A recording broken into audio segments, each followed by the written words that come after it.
All right, well, welcome everybody to the December 4th, 2023 Select Board meeting. I'll call it to order, even though the clock says a minute before. I think it's a minute after 7. We have a handful of announcements and board openings. Board and committee openings, we have one opening on the Community Preservation Committee, 2 associate openings for the Council on Aging, 1 associate opening for the Finance and Advisory Committee. The Historic District Commission has numerous openings. We have 2 openings for 3-year terms, 2 openings for a 2-year term, and 1 must be a resident of the Historic District, and 1 must be a resident realtor in town. Our Human Rights Commission, we have 1 opening. We have 1 associate opening on the Planning Board and 1 associate opening on the Zoning Board of Appeals. So plenty of opportunities to give back. We have 3 minutes now for public comment for anything not already on the agenda. I don't see anybody on Zoom, but if you happen to be, raise your hand. If you're in person, come right up to the mic and feel free to speak your piece.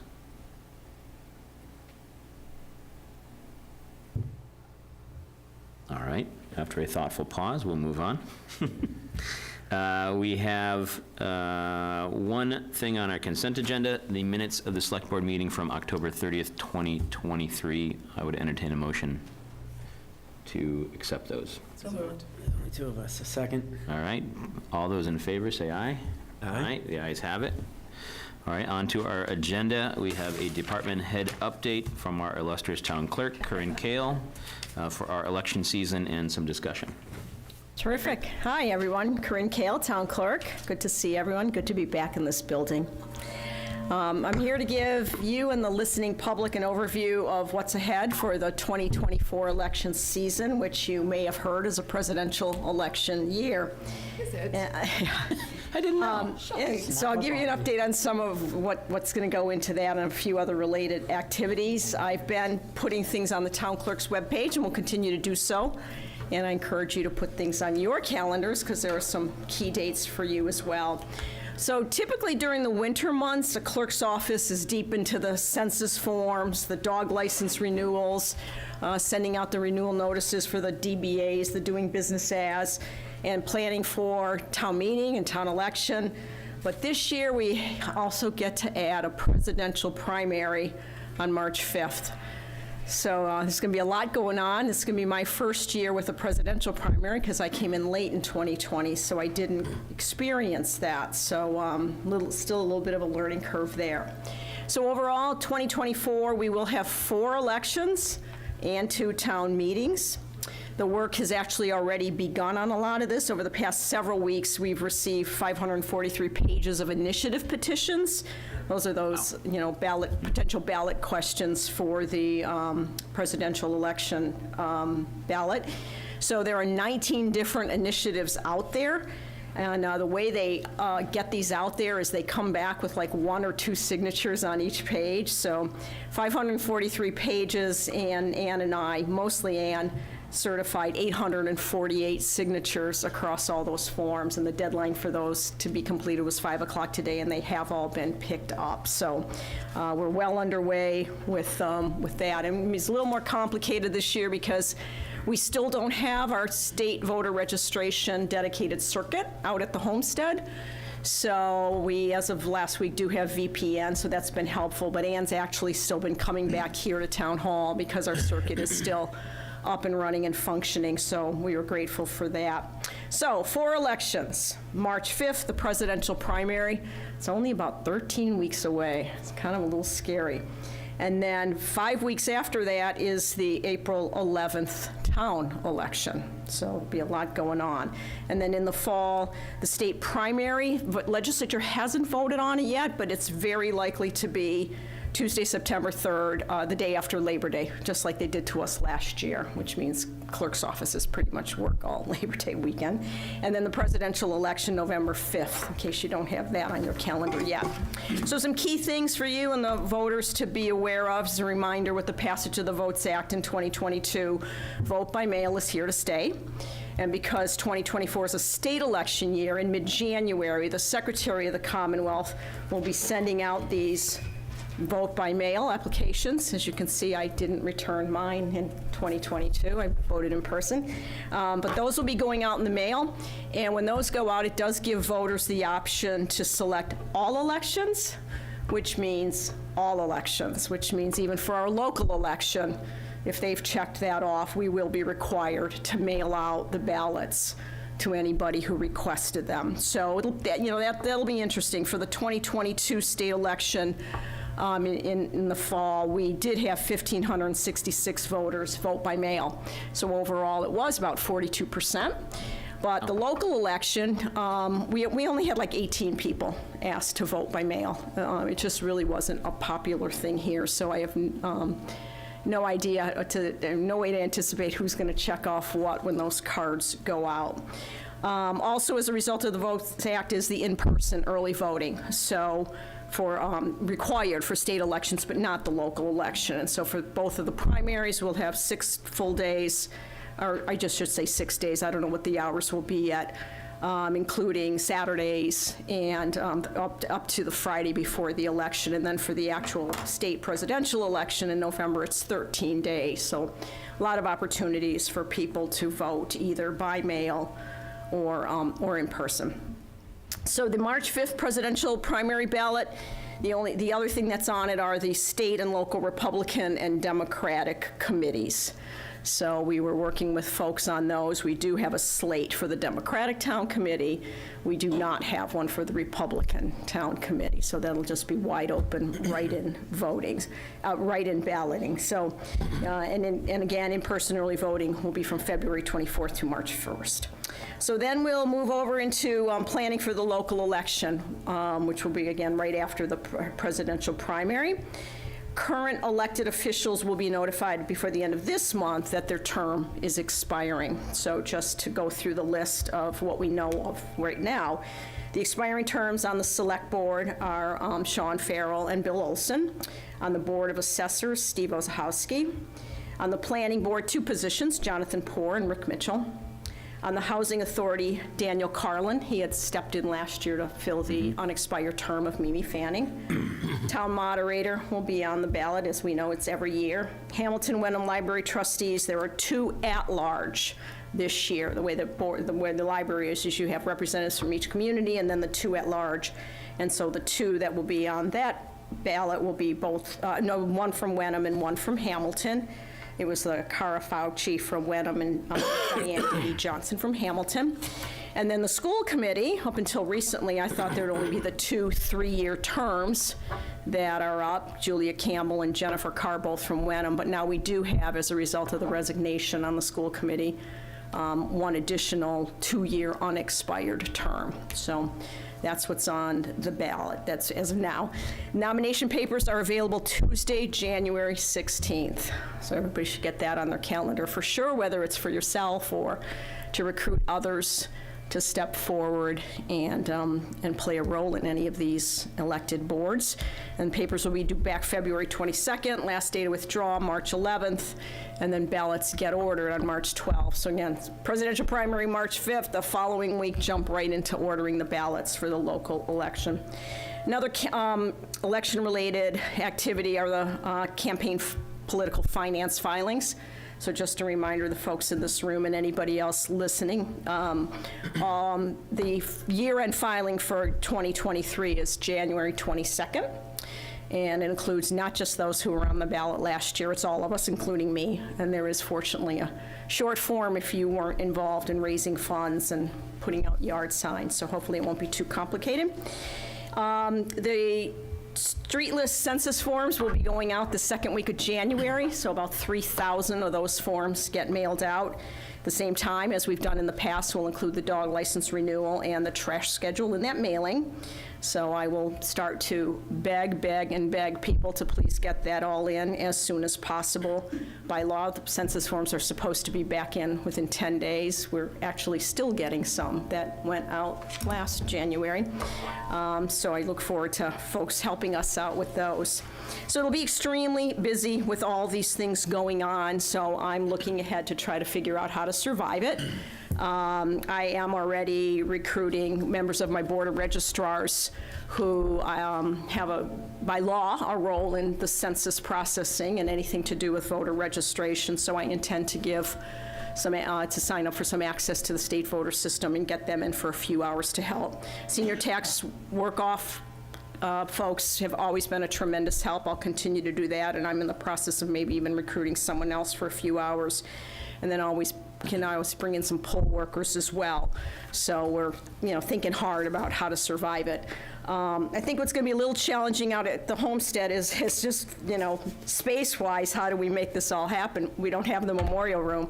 I mean, I'm sure some of you have seen, I'd have 3, 4, 5 poll workers in here stuffing ballots to get out into the mail, and we just don't have that space. And I can't let the ballots wander from within my possession. So we're looking today even at where can we squeeze in extra folding tables and what can we do. So we'll figure it out. One more thing I want to point out, I think everybody's well aware, the clerk's office clearly couldn't take everything we needed to take with us to the homestead, certainly not all the things that are in the vault, and a lot of our election material is down in the basement still. So as I continue to think about how to kind of navigate back and forth between the buildings and the things that Ann and I have to get done, it makes sense to me to dedicate 8 a.m. to 8:30 in the morning for Ann and I to focus on those things. We both happen to live right here, so she and I can still meet here for a little bit to get things done, to sort through things in the basement, to throw them in the trunk of our car, or, and we did just last week, someone needed a marriage certificate from 1963. We certainly don't have that out at the homestead, so Ann has to come into the vault and get that, bring it all the way back to copy it. And so we're going to use that 8 to 8:30 time for many of the things we have to get done together, including, like staff meeting. So right now, I'm going to post that the official hours of the clerk's office to the public is 8:30. I don't want someone driving all the way out there to find out that nobody's there. And we have our own dedicated door there, so the door would be actually locked. So we're going to try that and see how that works. If someone calls ahead and needs an appointment at that time, which does happen, that's fine. We're working. It's just that we might be here, one of us might be here, one of us might be at a doctor's appointment, whatever. So we're going to try that and see if that helps keep us sane and get all the things done and get folks the documents that they need that we need to access in the vault.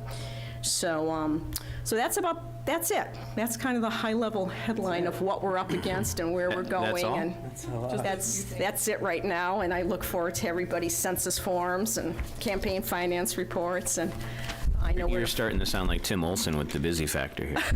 Well, it's going to, I must say, it's going to be an interesting challenge. It's going to be a really interesting challenge. I can't even imagine some of the small communities. The clerk doesn't even have anyone to help. So we wonder why things can kind of start getting a little messy, but we're all up for it. So we can, we're already into some of the trainings, and in the midst of all this, the state is actually upgrading or actually replacing the whole voter registration system. So, our spare time, we're going to be learning a whole new system. A very busy time, but it's good. I'm very fortunate. Ann's great. Everybody else in this building, well, that building is great. DPW has been unbelievable in helping getting us all set up. So I think we're all in a good spot. Good. Any comments or questions for Corinne? Just doing a great job. The Oh, I team thank is. you. I know Thank you. it's difficult managing 2 locations. I don't know if you said this, but is there a way if someone came here or there, they can just hit a button, make a call, phone number to reach the other place? I don't think so. Is that 'Cause- probably not needed? It sounds like you have it covered. I was just curious. Yeah, I no. actually came in, I called Joe first. It was like I needed a mattress sticker, but it worked well. Yeah, they're up here. there Yeah. Yeah, people are getting used to it. You also, it's a little hard. We're in a lot of locations now, building over there at the COA. And I always laugh. People come at the homestead, they come right in my office. You're the town clerk? I'm like, yes, I am. What can I do for you? I'm here to pay my excise tax bill. I'm like, no, that's the treasurer. Right. We assume people know who does what. Yeah. And they really don't always know. So that's even a little harder. They don't know who does it, so how would they know where to go? Right. Which building are you in? So, You end up being the But- gatekeeper. but yeah, people, a lot of people have been great. They call and ask, and then we give them the directions, and they show up, and they're like, we're way out here. This is so remote. And it says, well, you had a beautiful drive out here. Yeah. So they're getting used to it. We'll see when the snow falls, what it's like. Have you changed your 8:30 hours already, or? Well, again, I mean, I did put it on the webpage. Okay, good. That was kind of my next And I have to put it question. all on the voter registration system, and there's a few other places that I'll have to touch it. But, 6 out of 10 times, one of us is there at 8. So that's easy, but that way, otherwise, we'd have to be going in and listing every day that we're not, we're not going to be, and that just, to me, gets even more confusing. Yeah, no, that's more confusing, I I think. think people, it'll be consistent, and again, if we're working, so if they need something, if on their way to work at 8:05, we'll be there. Right. But that's, people have been very good about calling on the appointment side of things, too, which helps everybody. Right. Helps everybody. I mean, even things like notarizing documents, it's not that easy. I don't think in 3.5 years, 2 documents have been identical. You have to take your time, you have to look at it, what am I filling in what lines, where are they, so it takes a little bit more time, and it's wonderful when people are kind enough to call ahead and schedule, because then you can pull out all your materials and kind of not be caught off guard. So people, if anybody's out there listening, thank you so much for taking the time to call. It makes a huge difference to us. It's good feedback. Joe, all these meetings that we set as a town for all this, I mean, you guys will be busy. I mean, is there anything we need to think about in advance, or?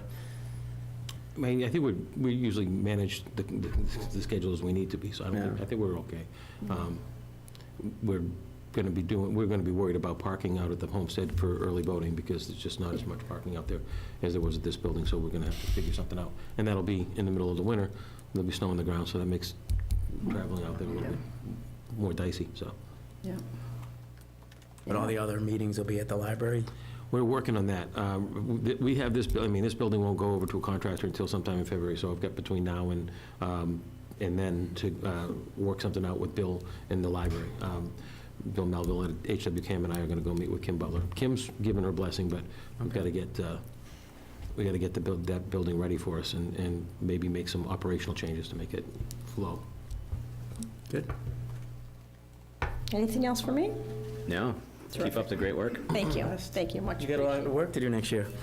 Thank you, Corinne.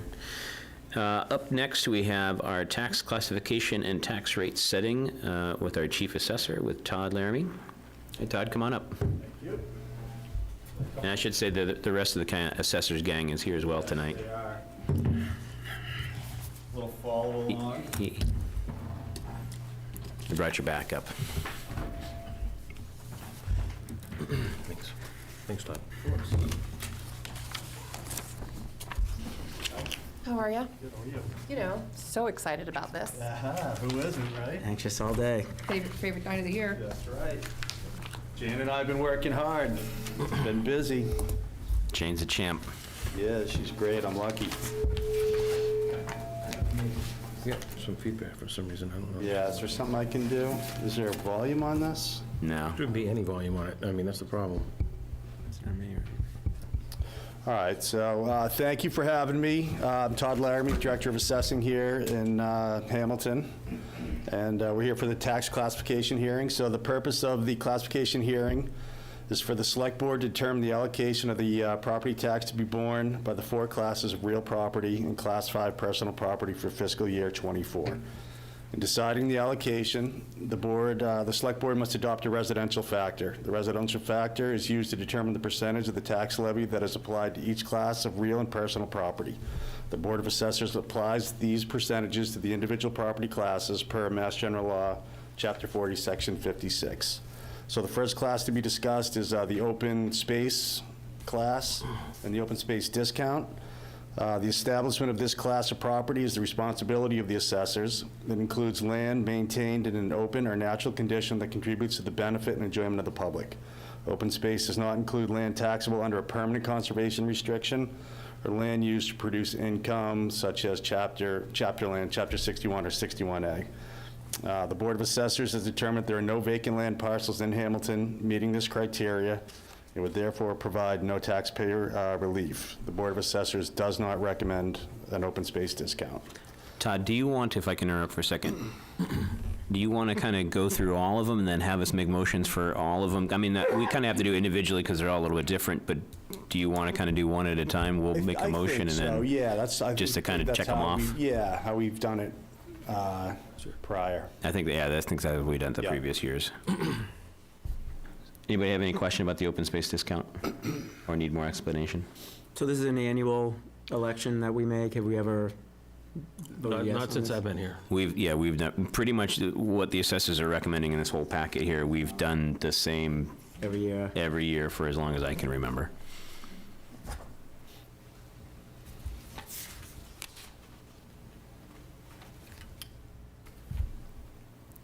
Is it as simple as I move that we Accept the recommendation of the assessor. accept the recommendation of the Board of Assessors for no open space discount? Second? Yep, what I'm perfect. supposed to That's do? it. You did it exactly correct. You just gave me that look. I did. I gave you the like. Like, what did she do wrong with that? No, that was just waiting for you to say second. What is wrong? Makes me feel good. All right, so seeing no further discussion, which I don't think there is, all those in favor say aye. Aye. Ayes have it. It doesn't, you said it excludes 61 and 61A? So, yeah, land that, And is it, I'm sorry, what's that? and maybe I should understand, how is that, the 61A, isn't that, what discounted land that's? That's already discounted. Okay. So, We'd be discounting it more. correct. So is this redundant then? Someone might move to 61, 61A if they will, I don't know. It seems redundant to me, but I'm sure there's something I'm missing. So if you did vote for an open space discount, land that is already in chapter land would not be Right. included with this. Okay. This would be other open space. Different open space. Correct. Okay. They're already receiving a discount. Right. I just didn't know the difference. Is it a different discount? Why would I, Yeah. as a homeowner, want open space versus putting it in chapter? Right. So, I'm good. Okay. Next is the residential class and the residential exemption. The average residential valuation for fiscal '24 is $790,614. This average includes condos, one-family, two-family, three families, apartments, miscellaneous residential properties, as well as mixed-use parcels and vacant land. This exemption would allow a reduction in valuation of each qualifying residential parcel of up to 35% of the average residential valuation, which is $276,715. Because the adoption of such a factor is to be borne within the residential class, the net effect of the residential exemption is to lower tax bills for all residential property valued less than the mean valuation of $276,715, and increase tax bills for all residential property valued greater than that mean valuation. Such an exemption places an unjustified additional burden of the other residences. The exemption slightly decreases the value of the properties under the median assessed value that are owned and occupied, or owner-occupied. However, it shifts the burden to all principal, or to all properties over the median assessed value, whether they are owner-occupied or not. The Board of Assessors, therefore, does not recommend this exemption. Questions or comments? The use of mean versus median interchangeably, is that intentional, or do we mean mean versus median? No, it wasn't, let's see. So we say mean value in the middle, but then we say median assessed value? I may have, let's see, where are we looking here? So it says, so we say average in the first Yep, paragraph. so that's the, yep, And then we say, for all resident proper valued greater than the mean value in the second. yep, that's, And then we say shifts the burden to properties over the median assessed. So that's intentional to go average, mean, median? right, yep. Okay. Yep. So we're looking at an average, and then, so when you're looking at the residential class, there, especially with single families, there are outliers, so oftentimes when we're running our data, we're looking at the median, Okay. which gets rid of the Yep. low-hanging fruit and the high guys. So the residential valuation is based on mean or median? Mean, Okay, yes. cool. And then the median, it would shift to the median, though? Correct. With this exemption? Okay. Good question. Look at you. Paying attention. You didn't want to get that look again.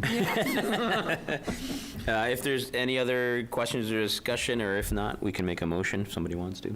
Yeah, I move that we that we accept the recommendation of the assessor's office to vote for no residential exemption.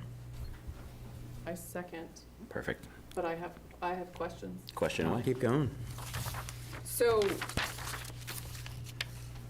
we're saying we don't recommend, sorry if I'm No, need a crayon drawing here. no. We're saying the people in the condos will pay the average valuation, or they won't, if we accept this? It depends on the value of the Yeah, it depends on their property. value.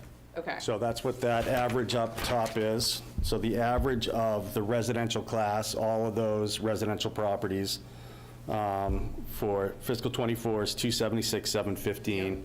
So anything below that, if you were to vote for it, up to 35%, whatever you guys decide, those properties, whether they're single families, condos, whatever, would receive that. But that shifts the burden to the other, We're currently paying residences. perhaps less than their value. could be. I guess that's what I'm trying to understand, is like, if you were to plot it on a line, if somebody's paying on 790, but their assessed valuation is 2.1, that's no different than if someone's paying on 790 and their valuation is 540. So I would want to know, like, the impact analysis of whether or not shifting that burden higher makes sense. Because I'd rather people not be overpaying, while people who perhaps Or under. theoretically could afford it are underpaying. That doesn't seem fair to, tax the lower value higher while allowing. Yeah, Steve. Certainly. Big picture of the residential exemption is for a community like Cambridge, where you have a lot of income properties.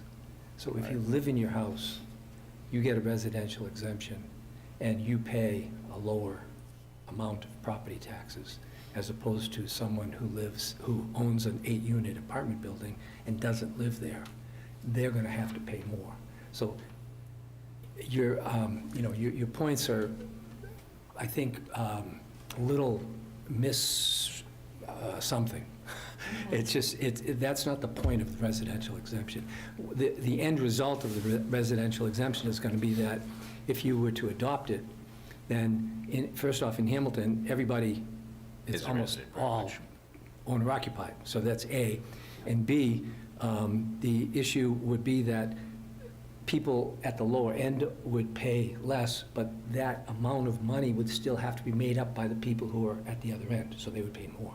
But they would still be paying more based on a higher value of their home, is what I'm trying to I'm not sure if it understand. would be a higher value, or they would have to, there would be a different tax rate or something.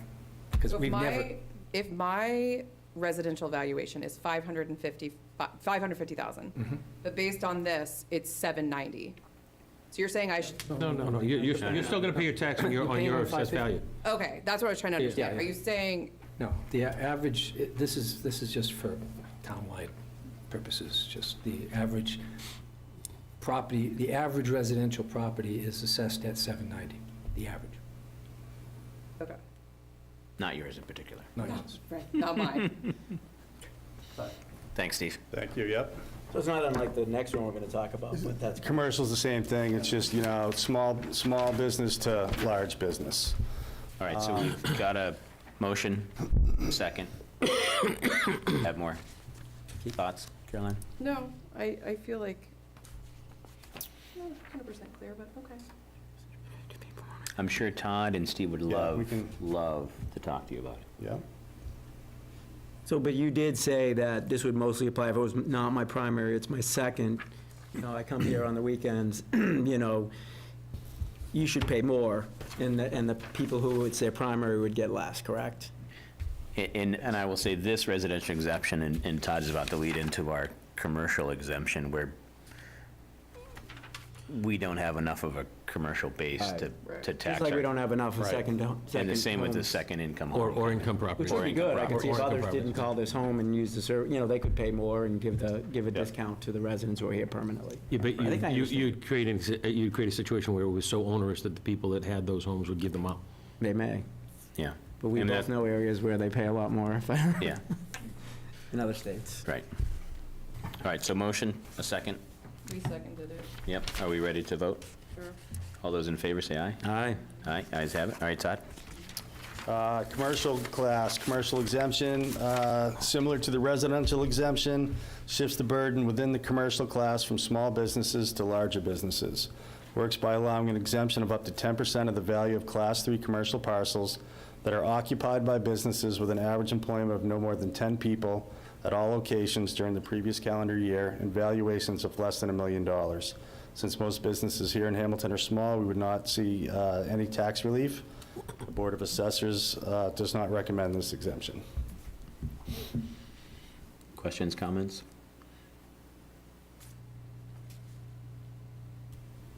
Not for me. And I think this kind of goes hand in hand when we set our tax rate in general. We always choose 1% for commercial and residential, because if we tax commercial more, we'd probably run those small businesses out of town.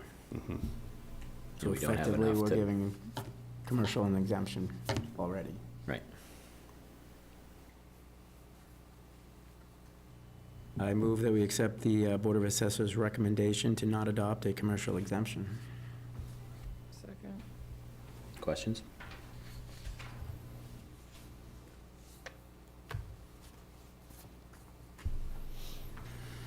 Now, the selection of a residential factor. No, hold on one second. Gotta vote. We had a Oh, vote. We sorry. had a vote. I was waiting for Caroline to ask a question. She had one. I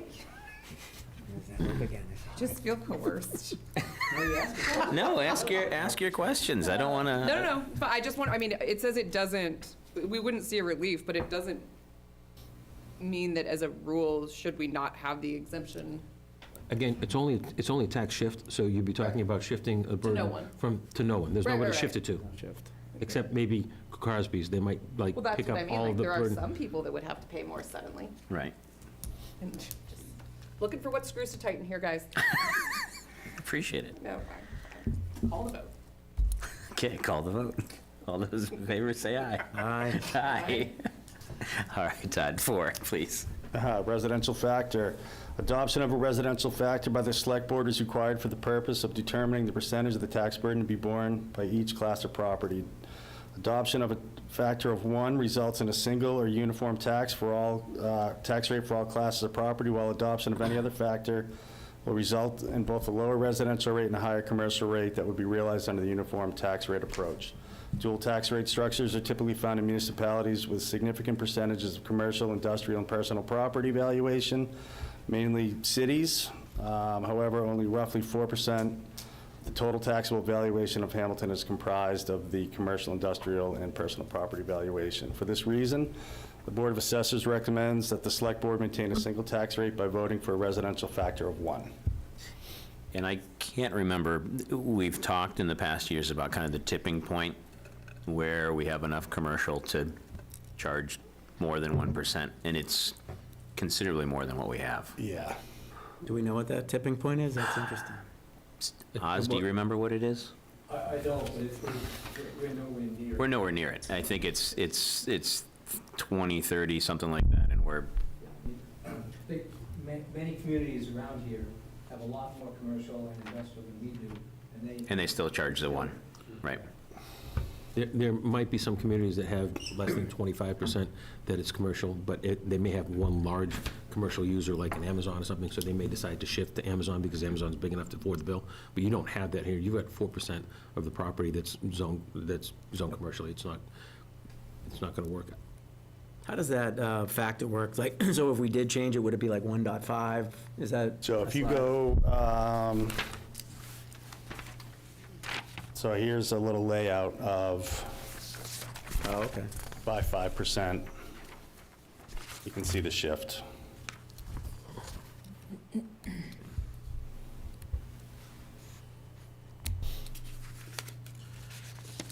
Cool. I have any questions.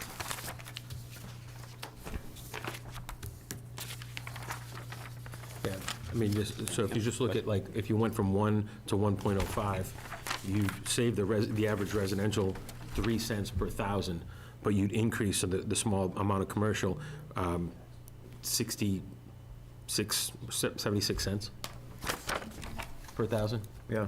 because there's so little commercial here that it would have to go up by that much on their side. Got it. I like this. Was I supposed to? You can ask a question.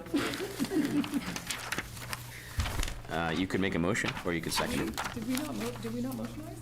Not yet? Not yet. And if you wanted to, I No, didn't no, want to be. I leave it to you. All right, I move that we accept the recommendation of the Board of Assessors to not have a selection of a residential factor. Is that what that's called? Okay. Second. And by that, you mean a single tax rate? Yeah. Single tax Residential rate. factor of 1? Yeah, I was just One. reading the bold. Okay. Burned out. All right, we have motion and second, and any further discussion? All right, all those in favor say aye. Aye. Aye. All right. That's all she wrote, right, Yep, Todd? yep, it is. Thank you very much. Thank you, sir. Do we know how many parcels we have that aren't taxable? I do. Let's see. I think Steve might want to step in here. Impressed you have it. While he figures that out, I just want to interject.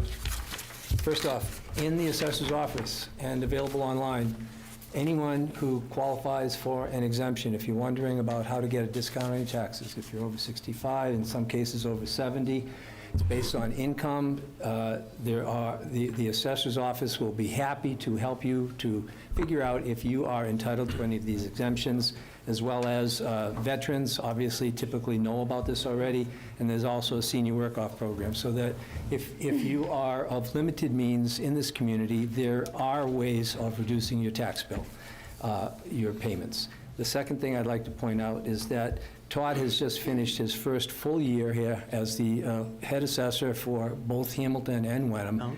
And I would like to point out that the proposed property tax rate for this coming fiscal year is $15.12, as opposed to $16.34, I believe, the current year, as opposed to 16 something higher and 17 higher. 1788, I believe. Same thing in Wenham, so that the, part of it is, yes, real estate values have gone up, so the tax rate goes down, but what we're also doing is we're getting information on properties up to date so that everyone is paying their fair share, and new growth, which is significant, for a couple of different reasons tax-wise. We're able to get new growth on the books, which is a very helpful thing to the tax rate. So I would like to thank Todd and for his work, and my fellow assessor people, Chris and Joe and Jane in the office. Okay? Thank you. Awesome, Yeah. thank you, Steve. Thank you.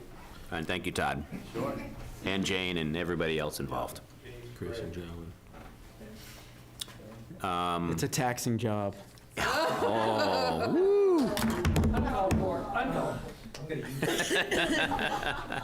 Thank you. Ouch. How would you rate their performance? How would you rate their That performance? joke's in the middle of select board meetings. That joke's in the middle of select board meetings. I love it. All right, up next, we have a request for the Select Board to ask the assessors to release unused overlay in the amount of $250,000. Discuss and vote. We have Wendy and Joe here tonight to help us navigate this. It's fairly simple, I think. If you don't mind, I'll let Wendy go ahead and first explain what our situation with the assessor's overlay surplus is. Sure. Thank you. So ending FY '23, we had $584,000 of overlay, and then was approved to raise and appropriate in FY '24 another $250,000, totaling $834,000.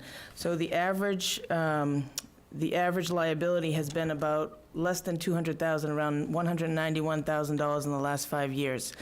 So the current liability we're looking at in FY '24 is less than $300,000.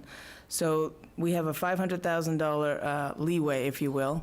And following with the financial policy, I think it's best that we move forward and release $250,000 for future capital improvements. And can I ask you just to for simple folks like myself or Yes. others that might not fully remember what the overlay is, explain what it is.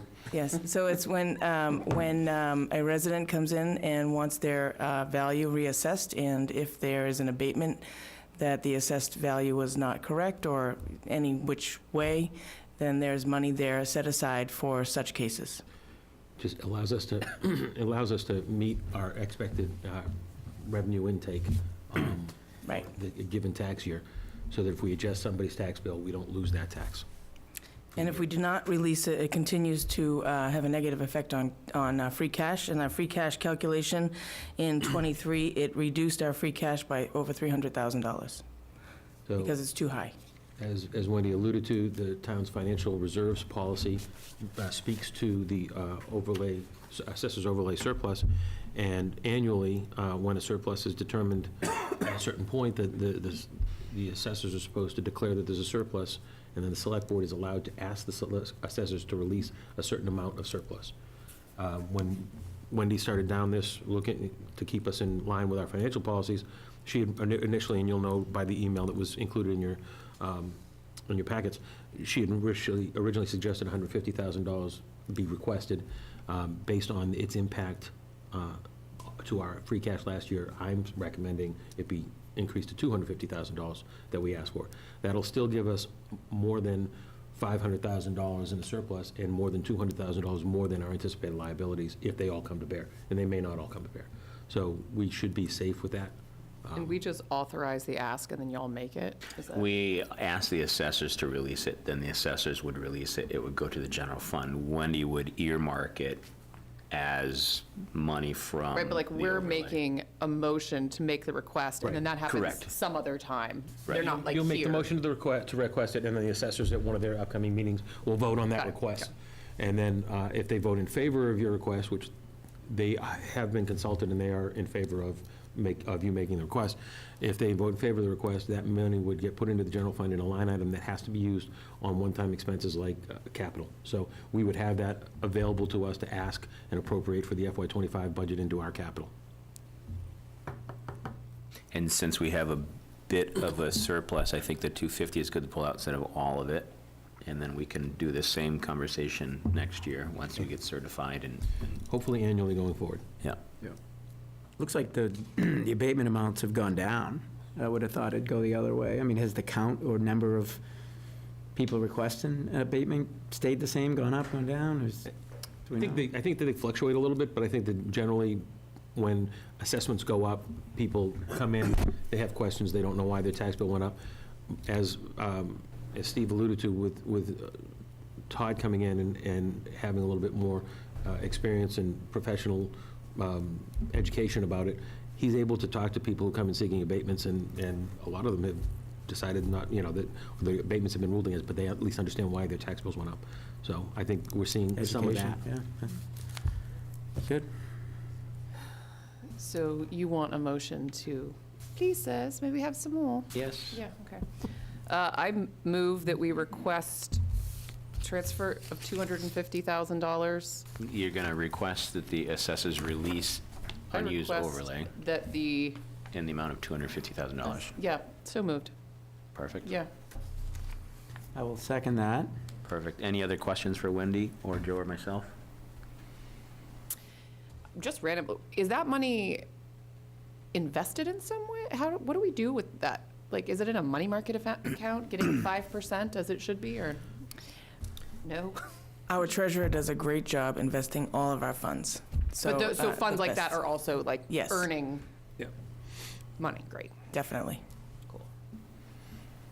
So what will the balance be? Which line here? We're asking the release of 250. 250, and we will, 134, so Right. you'll be, so have about 500 and So we change. should have maybe gone down even further, no?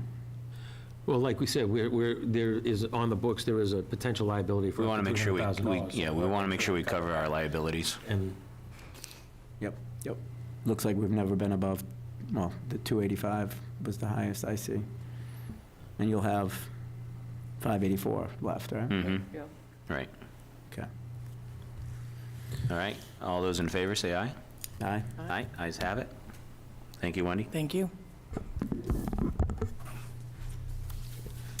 Up next, we have Mr. Chris Lapointe. We have a review of conservation restrictions for 278, 280, 290 Cutler Road. Discuss and vote. Welcome, Chris. Good evening. Nice to see everybody. Chris Lapointe, Vice President of Conservation Operations at Essex County Greenbelt.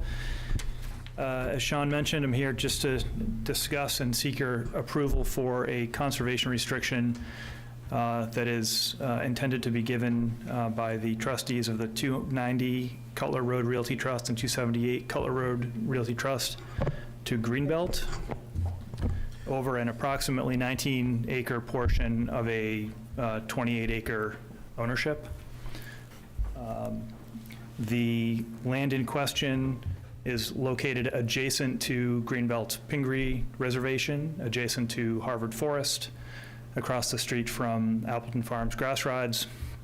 It's identified as a conservation priority in Hamilton's most recent open space and recreation plan, specifically goals number 1 and goals number 2.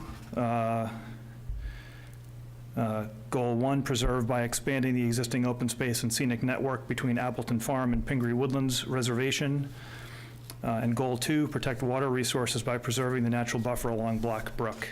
This property has more than 1,300 feet of frontage on Black Brook. Prime agricultural soils, great piece of forested land, again, in this area of existing significant protected acreage. So the restriction would be held by Greenbelt, permanently protecting the majority of the property. There are 3 lots as shown on the plan on the screen, 2 existing houses with barns with 1 indoor arena. You can see the conservation restriction area is in the hatching with building envelopes around the existing infrastructure and the homes. I would be happy to answer any questions, but as you likely know from my having been here before in Massachusetts, any restriction being granted to an organization like Greenbelt is reviewed and approved by the local select board. So my reason for being here tonight is to answer your questions and to seek your approval and hopefully your signatures on the restriction. Are you delineating it anyway, Chris, other than on survey map like we're looking at?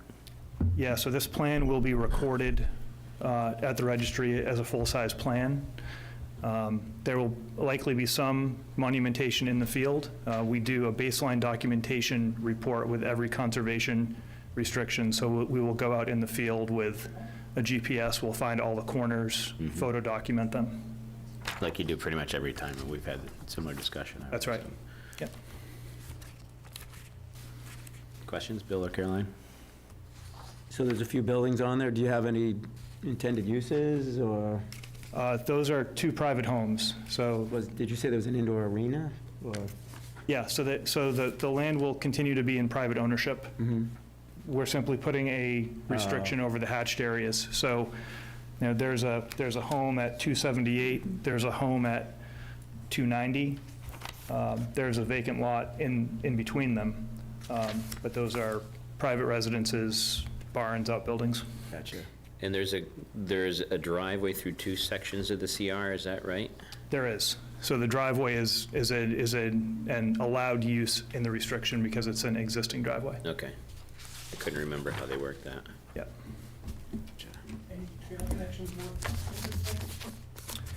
The question from the audience was about trail connections. It's a good question.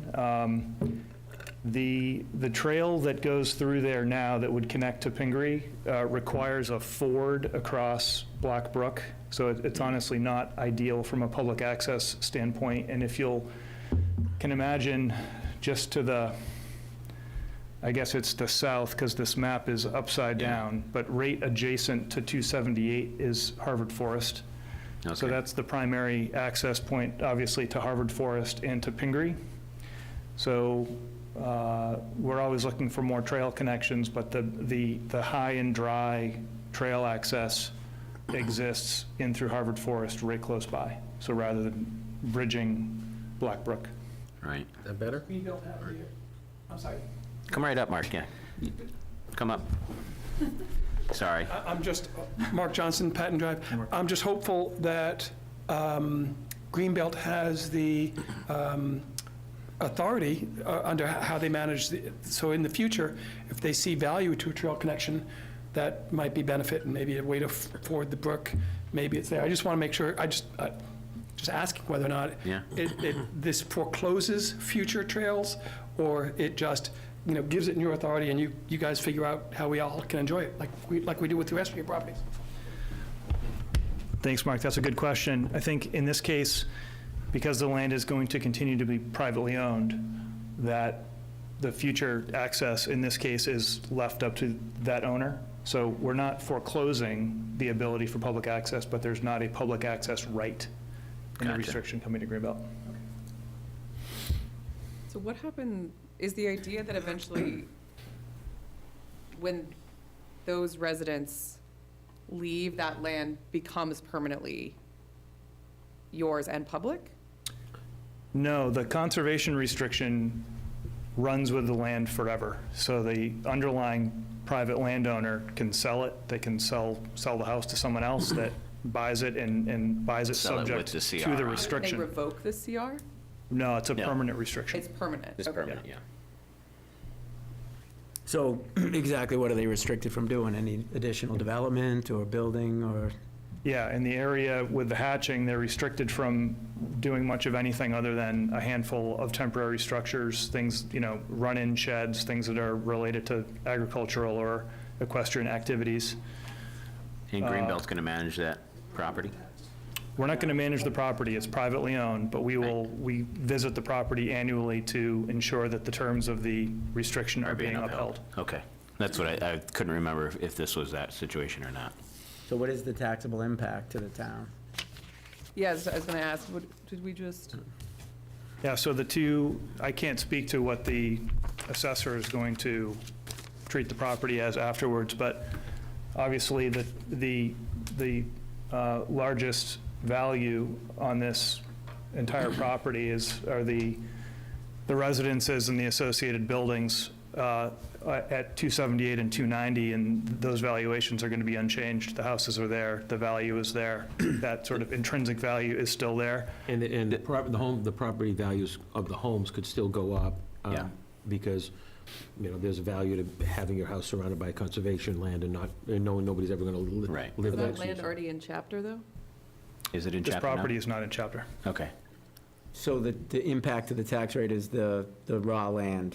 There's no immediate impact to the tax rate. What you could surmise is that by putting a conservation restriction on this or any land, you're couldn't- permanently excluding it from ever being developed to a higher. If they wanted to subdivide the larger property into a couple houses instead of the That one can't- on the that can't property, that happen. can't happen. So we wouldn't get a future Okay.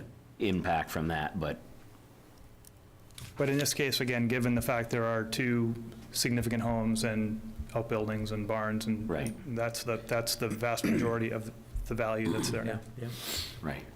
And it may even seem more valuable to people because you have that conservation restriction on it. You know that you're not going to have a neighbor at any point in time.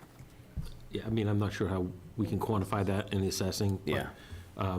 We can certainly continue to evaluate the property's value based on other market factors in every given year like they will, and so. What promotes a homeowner to do this then? A lot of homeowners just do it so that they can make sure nothing ever gets built near them. It's their own land anyway, though, right? I mean, Well, if you die and your kids get the property, they could do what they want with it. And Well, there's what- also a conservation land tax credit in Massachusetts. That could be a reason to do it. good point.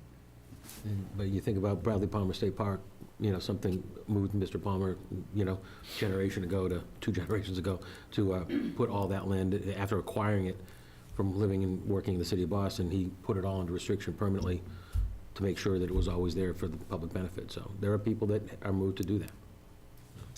Great. Any other questions? Comments? Just trying to Google quickly. Yeah, Google. Google away, we'll wait. That's good. All right, so it does reduce your tax liability. For the, To for the the existing, municipality. yeah, like for the existing residents, it would be similar to putting it in chapter. Your tax liability on that land is greatly reduced. So there is some impact. I mean, it's marginal considering, but if everybody did it, we would. So I think the distinction that I'm drawing, though, is I just want to be clear, I mean, putting the conservation restriction is not going over the houses. Right, but they're paying saying- taxes on their property, Sure, not just their houses. that's right. So that's what we're trying to get at, is like if everybody who had acreage was like, oh, it's conservation land, and reduces their tax rate on 20 acres of their land, it does in fact impact the amount of tax revenue we get from that property. So does this play into the overlay balance at all? That sounds like it does. That you might have a property that is going to be taxed less next year, which I Well- assume you would use the overlay balance to cover. You know, that would have to be, that would have to be based on that year's assessment. So once the conservation restriction hits, the next time the property gets revalued, that's when we make the correction.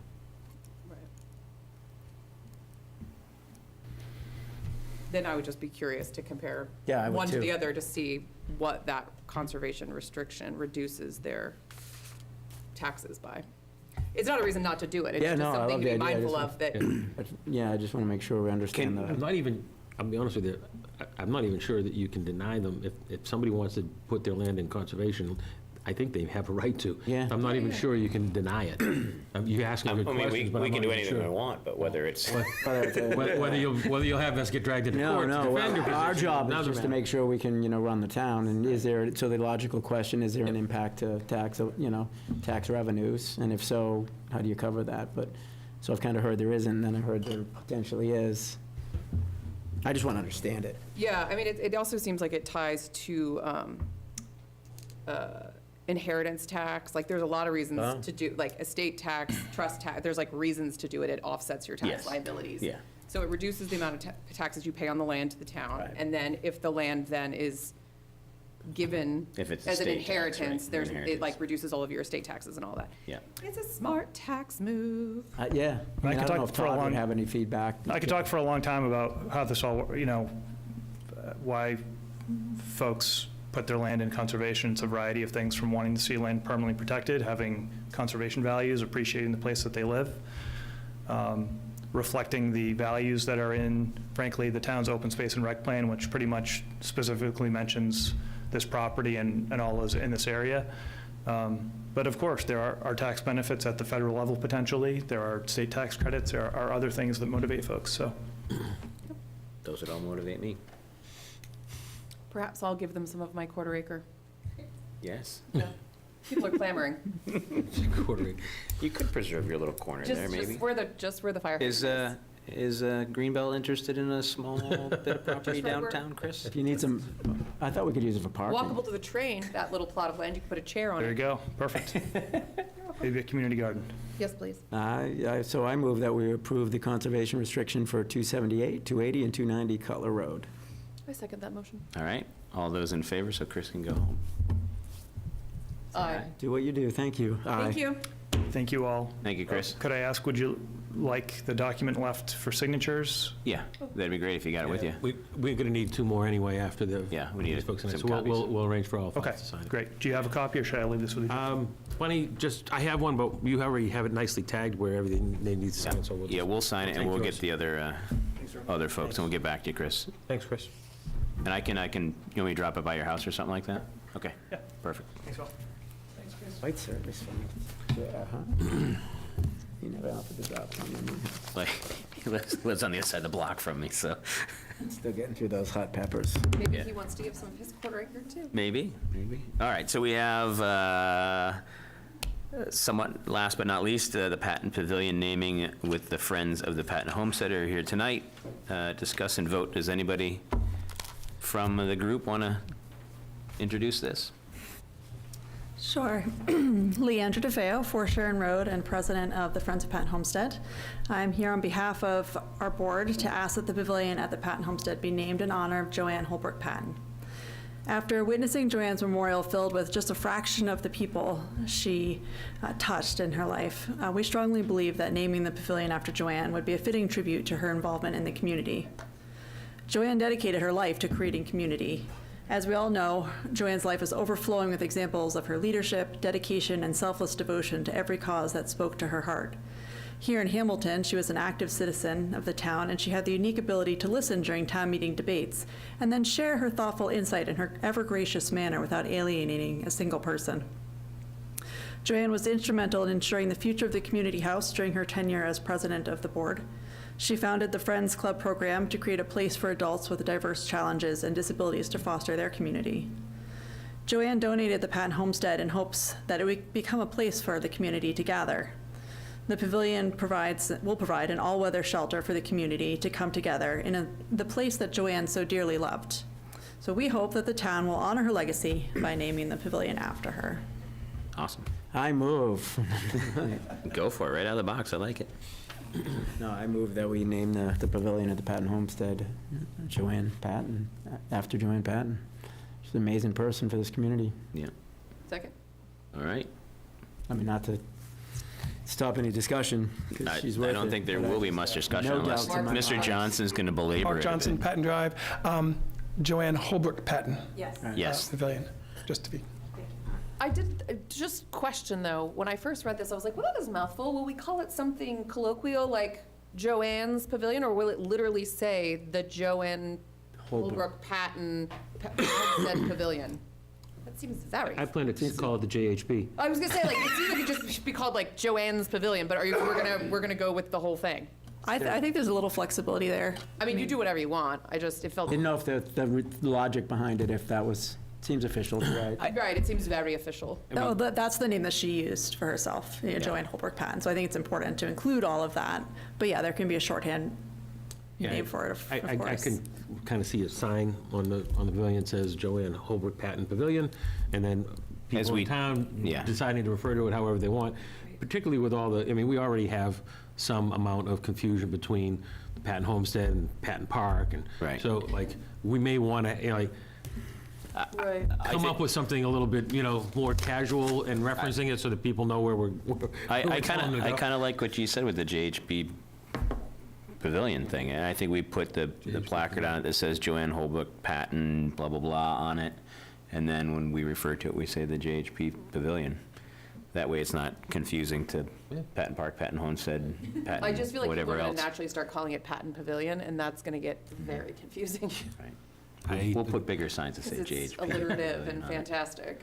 It could be Homestead Pavilion or Yeah, Community Pavilion. Yeah. I think there are a lot of different things. Well, we can decide that at kind of at a, Let's get it built first. yeah, I was gonna say, We let's, really worry about what we call it. I think it's great. all right, so all those in favor say aye. Aye. Aye. Thank you very much. Everything going as planned with the pavilion, or? How's the fundraising?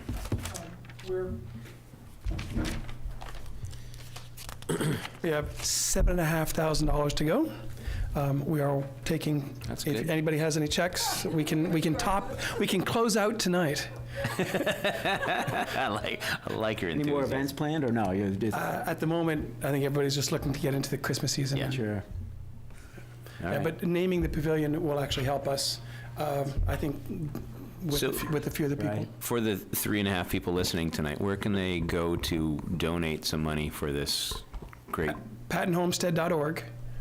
There's a drop down right there to, how to donate towards the pavilion. There's a, QR code or follow a link. Perfect. Perfect time of year for Thank you, giving. Mr. Johnson. Good to know. Perfect time of year for giving, right? Yes, it is. Get those donations in before It is the giving the season. end of the year. Giving's good. It is the Right. giving- We should have had you in on Giving Tuesday. But then they would have had to get dragged in here on a day they're not normally here, so that wouldn't have worked out. but- Today's Money Monday, so. Money Monday. Any new business from the folks that showed up here tonight? I don't think I do business, but the school committee meeting is Wednesday, correct? Yes. Yes. It's not posted, and it's not on our calendars. Are we posted or the school? I don't know where it gets posted, but it's not on Hamilton Mass. I thought we posted it before we had posted a while. No, but we posted their participation. meeting. We had posted their meeting. But so it Before shouldn't the be last showing up meeting. on hamiltonmass.gov. It shouldn't be on the community calendar. I'll double check. We sent an agenda to be posted, and I thought I heard back from Ann that it was posted like weeks ago. Okay, well, I don't see it on here, Not on our calendar. and I don't see it on my personal calendar. By personal, I mean We will rectify that. professional calendar. But also, it could have been sent to court, sometimes that, do you have it on yours for No, Wednesday I night? don't. Okay. I didn't know if the school posted and put us in it if it counted. But it's at 7, correct? Correct. 7. Or is it six? Yeah, the last one was 6. The last one was 6:30, this one's 7. This one's 7, At right. And we're up at like At 7:30, they said, right? Or 7, Yeah, after because the they have kids some- get their, After we, atta boys, yeah. atta girls, atta people. Atta humans. They did Okay. ask if you But could. it is happening Wednesday at Wednesday 7 at Bucher. Correct. Yep. So there were no more, we didn't get another list of. There were at just least the two we had, two. right? I got that. Tom Myers said he had somebody that was going to turn one in the day after the meeting, but I don't know if they didn't did. So see there could be anything. 3 potential candidates as I know, but I'm not sure. I sent my questions to Dana. Good, Yeah. good, thank you. Any other thing else, new business? Are the lights up on the gazebo? I don't know. I didn't look coming over tonight. I didn't. I didn't look. I mean, that's not, hard hitting. I just, People want to know? the season is upon us. I will say the public safety building, they were They get right on it. festive. And I saw Chief Burnett is sending us pictures from Honolulu. And did anybody see the police dog Saw those. photos at Okay, yeah. the fair? Because that was priceless. Yep, he's turning a really good dog. He looks like he got into an illegal substance in that first photo, but we'll talk about that later. Into the evidence room a little bit, Yeah, he maybe. was a little cross-eyed in that first photo, but it's fine. Clearly doing his job well. It was medicine turn-in day. Yeah. Okay, I got nothing. I got nothing. I right. move to adjourn. Second. All those in favor? Aye. 8:06-ish. Maybe Yeah, Bill thank Hoff you. should just sit this one out, sit this out. Smooth. It's good stuff, too. We did a lot.